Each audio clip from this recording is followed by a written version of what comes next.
नमस्कार, मैं हूं रत्नाकर त्रिपाठी और आप देख रहे हैं अनादि टीवी का खास कार्यक्रम सत्ता का फाइनल। आपसी कलह के कारण सत्ता गंवाने के बाद उपचुनाव में सत्ता वापसी की उम्मीदें संजोए बैठी कांग्रेस के सामने फिर नया संकट पैदा हो गया है। ज्योतिरादित्य सिंधिया के खेमे की बगावत के बाद कांग्रेस ग्वालियर चंबल में वैसे ही साफ हो गई है। चुनाव में विंध्य ने उसे बख्शा नहीं था और अब बुंदेलखंड में पार्टी खंड खंड होने की कगार पर पहुंच गई है। बड़ा मरेरा विधायक प्रद्युम्न लोधी के भाजपा में शामिल होने के बाद कांग्रेस के ही 2 विधायक इसी कतार में हैं, जिन्हें मनाने का दावा कांग्रेसी कुनबे ने किया है। लेकिन 3 और विधायक भी इस रेस में शामिल हैं। इस बीच पुत्र मोह के कारण अपनों के निशाने पर आए दिग्विजय सिंह ने युवा नेताओं को जो सीख दी है उसका उनकी ही पार्टी में मजाक उड़ाया जा रहा है। जिस भतीजे को निपटाया उसके पिता को पूर्व मुख्यमंत्री दिग्विजय सिंह याद कर रहे हैं। उन्हें अपनी पार्टी के वर्तमान से ज्यादा पड़ोसी राजस्थान की चिंता है। दिग्विजय सिंह ने अपने मित्र और सहयोगी स्वर्गीय माधवराव सिंधिया और स्वर्गीय राजेश पायलट को याद करते हुए कहा, उन दोनों ने पार्टी और देश के लिए इतना योगदान दिया। उनके बेटों ज्योतिरादित्य सिंधिया को मध्य प्रदेश और सचिन पायलट को राजस्थान में कांग्रेस ने बहुत सम्मान दिया। बेहद कम उम्र में कई महत्वपूर्ण पदों पर बैठाया। अब वे ही उस दुश्मन से हाथ मिला रहे हैं जिससे वे हार चुके हैं। मुझे इस बात का दुख है कि जिन नौजवानों को कांग्रेस पार्टी ने सब कुछ दिया, ज्योतिरादित्य सिंधिया जी को वैसे ही उनका सम्मान रहा और उन्होंने उसी पार्टी में शामिल होना ठीक समझा जिस पार्टी में उन्हें हराया। यानी कि दुश्मन के साथ हारने के बाद दुश्मन के साथ हाथ मिला लिया। हमें ऐसी उम्मीद ज्योतिरादित्य से नहीं थी। वही हालत सचिन पायलट जी की है। अभी उनकी उम्र क्या है, 37 साल के हैं। थोड़ा सा धैर्य रखो। कितने ऐसे लोग हैं जो कि इतनी जल्दी तेजी से राजनीतिक पायदान पर आप पहुंच सकते हैं, लेकिन जिस तरह का व्यवहार उन्होंने किया, ये कांग्रेस पार्टी की अनुशासन और जो नीतियां हैं उसके खिलाफ उन्होंने काम किया। मुझे इसका बात का दुख है। इन नौजवानों को सब्र नहीं है। राजनीति में सब्र होना चाहिए और सब्र होने से ही व्यक्ति आगे बढ़ता है। तो आपने सुना पूर्व मुख्यमंत्री दिग्विजय सिंह जी को। मध्य प्रदेश में 22 विधायकों के बीजेपी में जाने के बाद कांग्रेस को बड़ा झटका लगा था। ग्वालियर चंबल के बाद बुंदेलखंड इलाके में भी बीजेपी कांग्रेस को झटका देने की तैयारी में है। अभी तक बुंदेलखंड से बीजेपी 2 विधायकों को कांग्रेस से तोड़ चुकी है। अब खबर है कि बुंदेलखंड इलाके के ही 4 और विधायकों पर बीजेपी डोरे डाल रही है। इसके साथ ही ज्योतिरादित्य सिंधिया के एक्टिव होने से कांग्रेस की टेंशन और बढ़ गई है। इसके अलावा एक महाकौशल क्षेत्र के विधायक पर भी बीजेपी की नजर है। नेताओं के दावों पर यकीन करें तो उनके अनुसार वैसे इन विधायकों की संख्या 5 से 10 तक हो सकती है। इन चर्चाओं के बीच कांग्रेस खेमे में खलबली मच गई है। जिन विधायकों के नामों की चर्चा है उनसे मेल मिलाप का दौर शुरू हो गया है। बीजेपी उपचुनाव की तैयारियों में जुटी है तो कांग्रेस अब अपने ही विधायकों को बचाने में जुट गई है। ज्योतिरादित्य सिंधिया के मध्य प्रदेश दौरे से एक दिन पहले कांग्रेस के विधायक रहे प्रद्युम्न सिंह लोधी बीजेपी में शामिल हो गए। प्रद्युम्न सिंह लोधी के भाई राहुल सिंह के बारे में यह चर्चा है कि वो भी बीजेपी में जा सकते हैं, लेकिन उन्होंने इसे खारिज कर दिया है। खबर है कि बुंदेलखंड इलाके के और विधायकों को भोपाल तलब किया गया था, लेकिन वो नहीं पहुंचे। लेकिन इस सब के बीच बीजेपी के नेता एक ही बयान दोहराते नजर आ रहे हैं, तो कांग्रेस बीजेपी पर लगातार हमलावर है। देखिए, दिग्विजय सिंह जी ने अपना कुनबा तो बहुत जोरदार तरीके से संभाला, पूरी कांग्रेस पार्टी में संभाला और अपने कुनबे के वारिस को पूरी कांग्रेस की विरासत देने के लिए तैयारी भी पूरी की, लोगों को निपटाने की, लोगों को बाहर करने की। और हालत यह है कि कांग्रेस में लगातार खंडन विखंडन का दौर जारी है। और सलाह किसको दे रहे हैं श्रीमान जी? भाजपा को। भारतीय जनता पार्टी केंद्र में भी सरकार, प्रदेश में भी सरकार, लगातार परिवार बढ़ रहा है। लोग भाजपा की रीति नीति और नेतृत्व को स्वीकार कर रहे हैं, सब एक हैं, नेक भाव से आगे बढ़ रहे हैं। लेकिन हाँ, कुनबा केवल संभाल रहे हैं दिग्विजय सिंह जी, और अपने कुनबा के वारिस को कांग्रेस की विरासत सौंपने के लिए तैयार हैं। भारतीय जनता पार्टी अब कितना भी प्रयास कर ले, उनको अब कोई ना विधायक मिलेगा ना कांग्रेस का साथी मिलेगा। सारे षड्यंत्र अब उनके फेल। आज राजस्थान फेल हुआ है और अब मध्य प्रदेश में आने वाले समय में जनता उनके षड्यंत्र का जवाब देगी। कांग्रेस का कोई भी विधायक अब भारतीय जनता पार्टी के साथ ना जाएगा ना भारतीय जनता पार्टी से संपर्क रखेगा। ये भरोसा है मुझे, मेरे पार्टी के साथियों पर, कार्यकर्ताओं पर और नेताओं पर। सभी लोग कमलनाथ जी के नेतृत्व में मध्य प्रदेश के अंदर पुनः कांग्रेस की सरकार लाने के लिए वचनबद्ध हैं और सब मिलकर काम कर रहे हैं। तो सुना आपने भाजपा प्रवक्ता और कांग्रेस प्रवक्ताओं के अलग अलग दावे। दरअसल ज्योतिरादित्य सिंधिया के बीजेपी में आने के बाद ग्वालियर चंबल में लगभग कांग्रेस साफ हो गई है। अब उस इलाके में पार्टी के पास कोई बड़ा चेहरा नहीं है। ऐसे में उपचुनाव के दौरान कांग्रेस के सभी दिग्गज नेता ग्वालियर में ही कैंप करने वाले थे। एक विधायक को तोड़कर बीजेपी ने फिलहाल कांग्रेस को दूसरी चीजों में उलझा दिया है। इस पूरे मुद्दे पर वरिष्ठ पत्रकार दिनेश गुप्ता और अनादि टीवी के पॉलिटिकल एडिटर ललित उपमन्यु अपनी क्या प्रतिक्रिया दे रहे हैं, जरा उनको भी सुन लेते हैं। जिस तरह के हालात मध्य प्रदेश में बने, एक युवा राजनेता ज्योतिरादित्य सिंधिया को पार्टी छोड़कर जानी पड़ी, तो जो पार्टी की बड़ी ताकत थी मध्य प्रदेश में, एक चेहरा थे, जो चेहरा यदि इस तरह से अपमानित हुआ पार्टी में और छोड़कर जाना पड़ा है, तो निश्चित तौर पर वहाँ स्थितियाँ बेहद गंभीर है। सवाल जो है, बहुत सारी बातें विधायकों के मन में, जिसके कारण वो भारतीय जनता पार्टी की ओर आकर्षित हो रहे हैं। और जो एक बड़ा चुंबकीय कारण है वो है ज्योतिरादित्य सिंधिया के। जब वो जा सकते हैं, दल बदल कर सकते हैं, तो किसी के लिए भी ये असंभव नहीं है। और ये जो कांग्रेस पार्टी जिस तरह से कह रही है कि सचिन पायलट को ये दे दिया और इस उम्र में सिंधिया को ये दे दिया, जो है आप ये पूछ रहे हैं कि राहुल गांधी को क्या नहीं दिया, किस उम्र में दिया पार्टी ने। ऐसे बहुत सारे नेता होंगे, लेकिन ये कोई तर्क नहीं होता कि आप युवा नेतृत्व को इस आधार पर नकार देंगे, हम इतने कम समय में आपको जो है ये जिम्मेदारियां दे दी। आप जो जिस चीज के लिए डिजर्व करता है युवा, उसके लिए आपको देना पड़ेगा। आप देखेंगे कि भारतीय जनता पार्टी में लगातार पीढ़ियों का परिवर्तन हो रहा है। आप बी.डी. शर्मा को भी देख सकते हैं कि नई पीढ़ी का प्रतिनिधित्व कर रहे हैं, लेकिन कांग्रेस में क्या, आप 74 साल के कमलनाथ देखेंगे, दिग्विजय सिंह देखेंगे, कितने भी आप लोग देखेंगे, मोतीलाल वोरा को देखिए दिल्ली की राजनीति में, अहमद पटेल को कितने साल हुए हैं। आपको दिखता है कोई नए चेहरे के नाम पर एक रणदीप सुरजेवाला सामने नजर आते हैं जो हरियाणा में चुनाव हार जाते हैं। तो किस तरह के लोगों के हाथ में कांग्रेस है? क्या ऐसी कांग्रेस में लोग रहना चाहेंगे? ये सबसे बड़ा सवाल है। और लोग रहना नहीं चाहेंगे।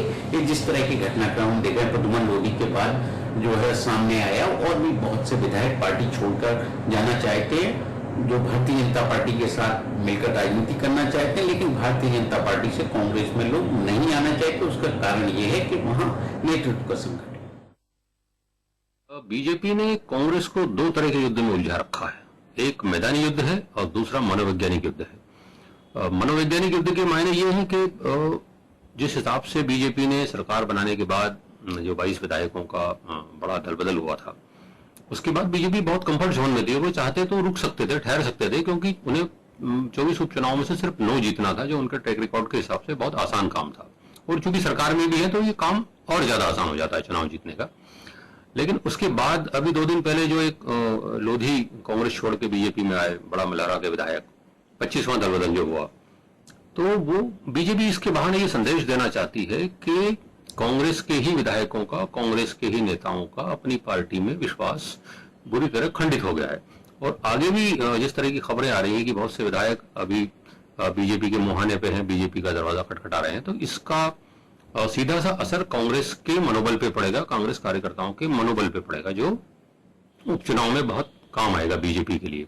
और जिस हिसाब से बीजेपी लगातार इस प्रयोजन में लगी है कांग्रेस को कमजोर करने के, तो उसका मतलब यह है कि वो दोनों युद्ध फिलहाल जीतने में काफी हद तक आगे बढ़ गई है। मैदान में अभी कांग्रेस के पास कोई चेहरा नहीं बचा है, कोई टिकट नहीं है, कुछ भी नहीं मालूम है कांग्रेस को कि इन 25 उपचुनाव में हमें जाना कैसे है।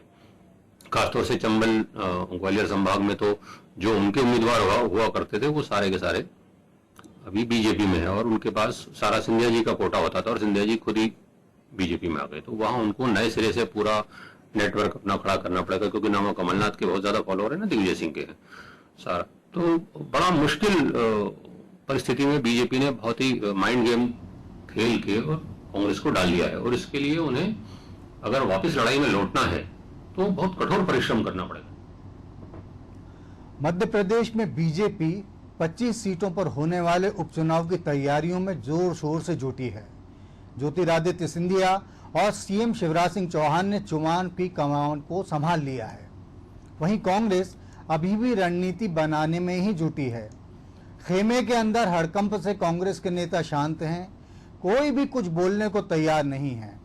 वहीं विधायकों की तोड़ने की बात पर गृह मंत्री नरोत्तम मिश्रा ने कहा कि वह पहले भी इस तरह की बात करते रहे हैं। बहरहाल कांग्रेस ही पहले कुनबा संभालेंगी या कमल दल से भिड़ेगी, या फिर ये देखना होगा कि दिग्विजय के बोल वचनों को उनकी ही पार्टी कितनी गंभीरता से लेगी। आइए अब इस मसले पर बात करते हैं हमारे वरिष्ठ सहयोगी और वरिष्ठ राजनीतिक विश्लेषक प्रभु पटेरिया जी से। प्रभु जी, स्वागत है आपका। जी रत्नाकर जी। दिग्विजय सिंह को हमने सुना, एक बड़ी उन्होंने मार्के की बात कही कि मैं उसको दो तरीके से देखता हूं और उस पर आपका नजरिया भी जानना चाहूंगा। दिग्विजय सिंह ने पहली बात कही कि कांग्रेस के युवा नेताओं में जिक्र किया उन्होंने सचिन पायलट का, ज्योतिरादित्य सिंधिया का, और कहा कि इनके अंदर सब्र नहीं है। दिग्विजय सिंह ये बात तो कह सकते हैं, 10 साल तक उन्होंने भी सब्र रखा मुख्यमंत्री के पद से हटने के बाद में। ये बात अलग है कि उस 10 साल में उनको इस सब्र के बहुत सारे मीठे फल मिले और इवेंचुअली ये हुआ कि उनके बेटे राज्य की राजनीति में अब काफी आगे बढ़ चुके हैं। लेकिन प्रभु जी, ये कथन कह के क्या दिग्विजय सिंह ने राहुल गांधी को डिफेंड करने की कोशिश की है? ये कहा जा रहा था, बीजेपी लगातार कह रही है और कांग्रेस के अंदर भी आवाजें उठ रही हैं कि राहुल गांधी यंग लीडरशिप को आगे नहीं बढ़ने दे रहे। ऐसे में युवा नेताओं को बेसब्रा कहकर दिग्विजय सिंह ने क्या ये संदेश देने की कोशिश नहीं की कि राहुल गांधी को इस चीज से अलग रखा जाए, इस आरोप से? अब बिल्कुल रत्नाकर जी, सही सवाल आपने उठाया है कि जिस तरीके के सवाल दिग्विजय सिंह ने खड़ा किया, जो बातें वो कह रहे हैं कि युवाओं को सब्र करना चाहिए, उस पर राहुल गांधी को राष्ट्रीय अध्यक्ष क्यों बना दिया था, जबकि पार्टी के नेता ही उनको लेकर सवाल उठाते रहे हैं, उनकी क्षमताओं को लेकर। तो फिर उनको भी उसी पाठशाला में डाल के रखना चाहिए था कि आप वेटिंग लिस्ट राष्ट्रीय अध्यक्ष रहें लंबे समय तक, और जब राहुल गांधी 70 साल की उम्र में पहुंच जाए तब उनको राष्ट्रीय अध्यक्ष बनाना चाहिए था। लेकिन दिग्विजय सिंह ऐसी बात नहीं कर रहे हैं। दिग्विजय सिंह दोहरी बात कर रहे हैं। दिग्विजय सिंह कुछ छुपाते हैं, कुछ बोलते हैं। दिग्विजय सिंह ने जो बयान दिया है उसमें उन्होंने कहा कि माधव और सिंधिया को पार्टी ने बहुत दिया, माधव और सिंधिया ने भी बहुत समर्पण से पार्टी के लिए काम किया, लेकिन वही माधव और सिंधिया पार्टी को छोड़कर भी चले गए थे। अर्जुन सिंह जी, जिनको मध्य प्रदेश के पूर्व मुख्यमंत्री जो दिग्विजय सिंह जी के गुरु माने जाते हैं, वो भी एक वक्त ऐसा आया कि वो भी पार्टी को छोड़कर चले गए थे अपने निजी फायदे के लिए, निजी मुद्दों को लेकर। वही काम माधव सिंधिया ने किया था। तो राजनीति में ये चीजें हैं, या एक जगह ऐसा आता है कि आपको अपना आत्मसम्मान, आपको अपना जमीर गवारा नहीं करता और आप अपना एक नया स्टैंड लेते हैं, और यदि आप सफल हो गए तो आप मीर हैं, और सफल नहीं हुआ वापस लौटकर आप घर को आ जाते हैं, उसी दल में समाहित हो जाते हैं। अब बात दिग्विजय सिंह जो सलाह दे रहे हैं उसकी करें तो दिग्विजय सिंह को किस उम्र में प्रदेश कांग्रेस का अध्यक्ष बनाया गया था? वो तब 40 से ही कम थे। दिग्विजय सिंह ने 10 साल मुख्यमंत्री पद को भोगा, तब वो किस उम्र में थे? तब वो 50 से कम थे। तो दिग्विजय सिंह ने खुद कम उम्र में सारी चीजें हासिल की हैं, और जब अभी कमलनाथ सरकार बनी है मध्य प्रदेश में, तो वो दिग्विजय सिंह का ही फार्मूला था कि पहली बार के जो विधायक है, जो पहली बार मंत्री बन रहे हैं, उनको सब सीधे कैबिनेट मंत्री बना दिया जाए, जबकि कैबिनेट की एक हायरार्की है।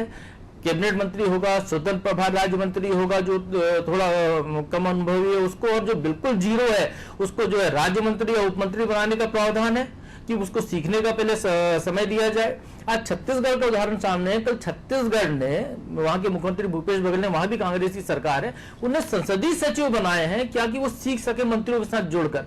तो जो सीखने की परंपरा है वो तो आपने शुरू नहीं की, वो शुरू नहीं करने दी। अपने बेटे की बारी आई, अपने भतीजे की बारी आई या दूसरों की बारी आई, करीबियों की, तो आपने कहा एक झटके में कैबिनेट मंत्री बना दीजिए। वो कई सीढ़ियां लांग कर बिल्कुल कमलनाथ की बराबरी में आकर खड़े हो गए बाकी कैबिनेट मंत्रियों के।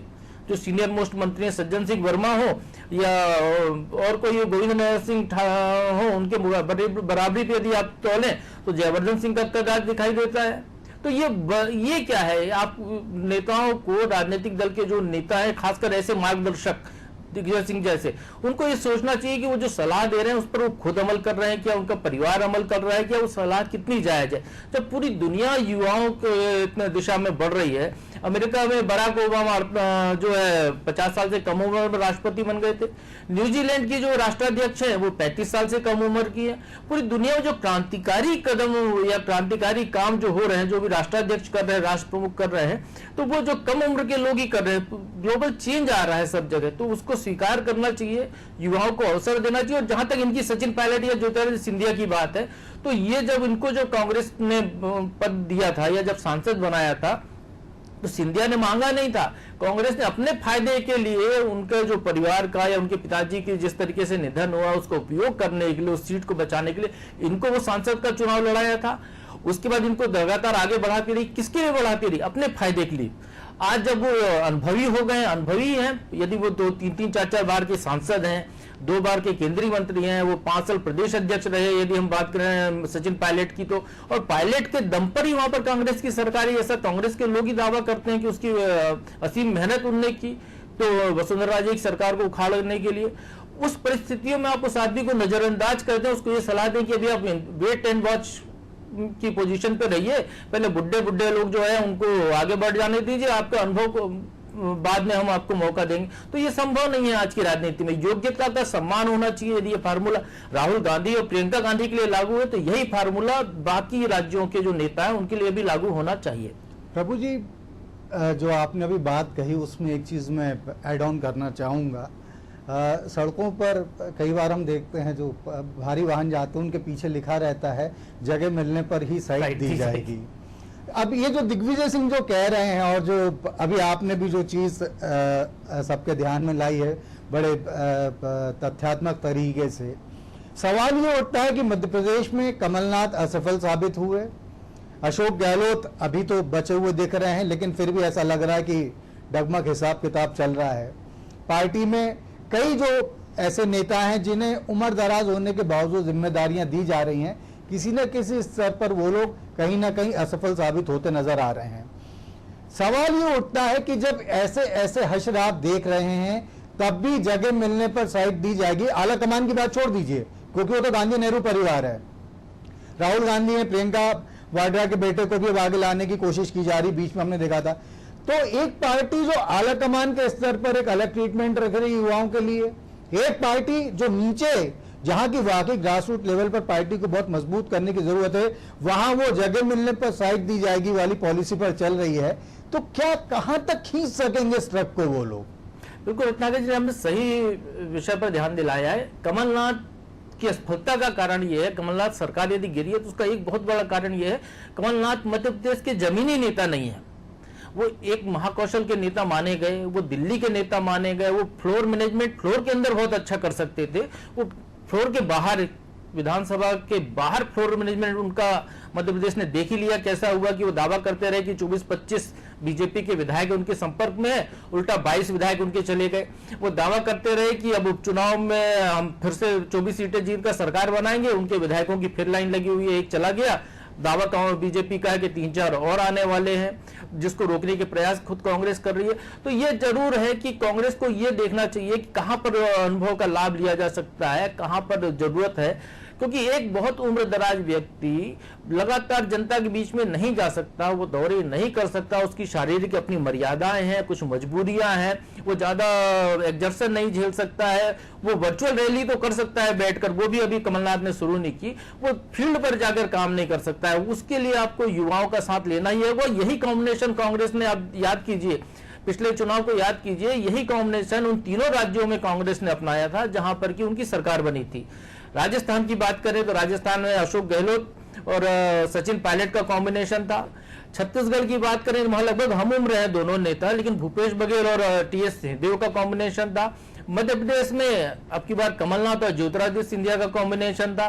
तो वो यूथ का जो एक साथ लेकर उनने जो है जमीन तक ज्यादा से ज्यादा मोबिलाइजेशन का काम किया, वो युवा नेताओं को आगे रखकर किया। अनुभवी ने अपने अनुभव का लाभ दिया। तो ये तमाम कॉम्बिनेशन का खेल था, लेकिन आपको अनुभव को ही वरीयता देनी है तो फिर युवाओं को आगे बढ़ाया क्यों? आप कमलनाथ के ही नेतृत्व में पूरे चुनाव की कमान दे देते, सिंधिया को उनके माथे रख देते, तो शायद ये स्थितियां मध्य प्रदेश में निर्मित नहीं होती कि सिंधिया की महत्वाकांक्षा जागती और ऐसी परिस्थितियां निर्मित होती। चाहे राजस्थान की बात करें, वहां भी यही हुआ कि राजस्थान में सचिन पायलट की मेहनत और मलाई खाने की बारी आई, जिसको कि आजकल मलाईदार पद ही कह रहे हैं, राजनीतिक शब्द हो गया मलाई। वहां पर तो अशोक गहलोत को आपने मुख्यमंत्री बना दिया। तो ये तमाम तरीके की चीजें हैं जिसको देखना होगा। पार्टी को संतुलन साधना है तो संगठन में संतुलन साधे, सरकार में संतुलन साधे, लेकिन ऐसा इतना संतुलन साधने के लिए इतने आगे ना बढ़ाएं कि आगे चलकर ऐसे क्लैश से सामने आए। तो ये राजनेताओं को देखना होगा। प्रभु जी, अभी जरा देर पहले मैंने ट्रक की बात की थी और अब मैं इसी से जुड़ी बात कर रहा हूं गियर की। जिस समय कांग्रेस को मध्य प्रदेश में 25 सीटों के उपचुनाव के लिए पूरी तरह गियर अप हो जाना चाहिए था, जिस समय उसके प्रचार की, जिस समय उसकी चुनावी तैयारियों की गाड़ी को पूरी रफ्तार से दौड़ते नजर आना चाहिए था, उस समय पर पार्टी रह रहकर कई बार ऐसा लगता है कि आईसीयू में पहुंच रही है। कभी उसका बीपी ये सोचकर बढ़ जाता है कि हमारे और विधायक न टूट जाएं, कहीं उसके अंदर इस बात का डिप्रेशन क्रिएट होने लगता है कि तमाम गुटों के बीच में एका नहीं हो पा रहा है। ऐसे में इस उपचुनाव को लेकर, जो वाकई कांग्रेस के लिए बहुत बड़ा प्रेस्टीज पॉइंट है, दिग्विजय सिंह खुद के लिए बहुत बड़ा प्रेस्टीज पॉइंट है, कमलनाथ के लिए है, क्योंकि वो लोग ये दावा कर रहे हैं कि हम इन सीटों पर चुनाव जीत के वापस सत्ता में आ जाएंगे। तो ये पार्टी क्या करके इस चुनाव में आगे बढ़ पाएगी और उसकी क्या संभावना दिख रही है अब अपन को? देखिए रत्नाकर जी, जो एक राजनीतिक परिस्थितियां ये होती है कि जो दल सत्ता में है उसकी तरफ झुकाव होता है। जब मध्य प्रदेश में 15 महीने की कांग्रेस की सरकार थी तो भाजपा के विधायक नारायण त्रिपाठी, शरद कौल जैसे विधायक जो है विधानसभा के अंदर उनके पक्ष में वोटिंग कर आए थे। वो सत्ता परिवर्तन होने की रात तक वो है कभी उधर दिखते थे सीएम हाउस में कमलनाथ के पास, कभी बीजेपी कार्यालय में दिखते थे। तो ये जो है एक आने जाने का खेल लगा रहता है, जबकि सरकार ऐसी अल्पमत वाली हो, चाहे पिछली सरकार है ये वाली अभी जो शिवराज सरकार है। तो ये ऐसे मामलों में अंदर बाहर का खेल तो चलता ही रहेगा, क्योंकि जो विधायक है उसके अपने कुछ मजबूरियां हैं, उसको अपने क्षेत्र के काम कराने हैं। वो शायद पहली बार आया है, वो चाहता है ज्यादा से ज्यादा काम करा लो जिससे आगे के लिए उसकी लाइन क्लियर रहे कि भविष्य में उसको कोई चुनौती ना मिल सके। तो ऐसी तमाम मजबूरियों को लेकर जब बार्गेनिंग का खेल का मंडी लगी हो तो हर व्यक्ति फायदा उठाने की कोशिश करता है, उसमें तमाम विधायक भी यही कोशिश करते हैं। तो वो खेल तो रहेगा। अब ये जो उपचुनाव की मुहाने पर पहुंच गया है मध्य प्रदेश, यहाँ पर कांग्रेस की तैयारी क्या दिख रही है आपको? कांग्रेस तैयारी करती ही नहीं दिखाई दे रही है। बहुत कमलनाथ जी अभी 1-2 बार ही निकले हैं, जबकि आप देखिए ज्योतिरादित्य सिंधिया और शिवराज सिंह चौहान फील्ड पर उतर चुके हैं। भाजपा के नेता रोज वर्चुअल रैलियां कर रहे हैं, अलग अलग नेताओं को अलग अलग जगह पर लगाया गया है। उनकी तोड़फोड़ ब्रिगेड तोड़फोड़ के काम में लगी हुई है। अब सबसे बड़ी बात तो यह है कि वो उमा भारती जो मध्य प्रदेश से दूर कर दी गई थी, उनने एक पावर हाउस मध्य प्रदेश में बना लिया है। उनके बरसते लोग भारतीय जनता पार्टी में आ रहे हैं, वो पीछे से बैकिंग दे रही है भारतीय जनता पार्टी को, वो शिवराज के साथ खड़ी हुई दिखाई दे रही है। और साथ में जो है एक लोधी जो कम्युनिटी के विधायक हैं जिनकी की उपेक्षा उस सरकार में हुई थी, इस सरकार में होती हुई दिखाई दी, जिनको मंत्रिमंडल में उनको बराबर ला रही है, उनको पद दिलाने की कोशिश कर रही है। जिस तरीके से प्रद्युम्न लोधी को महज कुछ घंटों के अंदर कैबिनेट मंत्री दर्जा उन्होंने दिलाया है भाजपा में लाने के बाद। तो ये तमाम तरीके के जो भाजपा की अलग अलग विंग है वो सारे काम करते दिखाई दे रही। कांग्रेस में ऐसा कुछ दिखाई नहीं दे रहा है। दिग्विजय सिंह की बात करें तो दिग्विजय सिंह किसी पद पर नहीं है, ना तो राष्ट्रीय स्तर पर किसी पद पर है, ना मध्य प्रदेश कांग्रेस में कोई ऐसे महत्वपूर्ण दायित्व में है कि यदि ये उपचुनाव नहीं जीतते हैं तो उन पर कोई फर्क पड़ जाएगा। फर्क पड़ेगा कमलनाथ पर, क्योंकि वो प्रदेश कांग्रेस अध्यक्ष हैं। वो कमलनाथ ही अभी विधानसभा विधायक दल के नेता भी है कांग्रेस के। फर्क उनकी संभावनाओं पर पड़ेगा यदि कमलनाथ ने ये मानकर ही बैठ गए होंगे कि अब उनको मुख्यमंत्री नहीं बनना है, उनको चुनौती नहीं लड़नी है 25 सीटों के चुनाव में, तो वो जैसा भी काम करने वैसे ही करते रहेंगे। यदि उनको लगता है कि संभावनाएं उनको दिख रही है, तो कांग्रेस ने 15 महीने की सरकार में उन्होंने अपनी उपलब्धियां बताई थी। 100 दिन में 100 उपलब्धियों का उनका दावा था कि 70 दिन में 100 उपलब्धियों का दावा था। तो 100 उपलब्धियों को लेकर जनता के बीच में जाए। कमलनाथ वर्चुअल रैली का प्रयोग कर रहे हैं, कमलनाथ जा जाकर सभाएं लें, उनके नेताओं को एक्टिव करें, लेकिन क्या हो रहा है कांग्रेस में? कांग्रेस के नेता बयानबाजी के अलावा कोई आगे ही नहीं बढ़ पा रहा है। कौन गया उसको लेकर बयान, कौन आ रहा है उसको लेकर बयान। तो ये बयानबाजी से आगे बढ़कर उनको फील्ड में काम करना होगा, खासकर उन क्षेत्रों में काम करना होगा जहां चुनाव हो रहे हैं, जहां पर फोकस उनको करना होगा, वहां के लिए कैंडिडेट तय करना होगा। आप याद कीजिए, मेगांव से विधायक कौन होगा, उम्मीदवार कौन होगा, उसको कांग्रेस के अंदर घमासान मचा हुआ है। चौधरी राकेश सिंह चतुर्वेदी बैठे हुए किनारे पर, उनको समझ में नहीं आ रहा है कि उनको लें कि नहीं लें। कमलनाथ की इच्छा है उनको रखने की, दिग्विजय सिंह और अजय सिंह राहुल उनके खिलाफ चल रहे हैं कि उनको टिकट ना दिया जाए।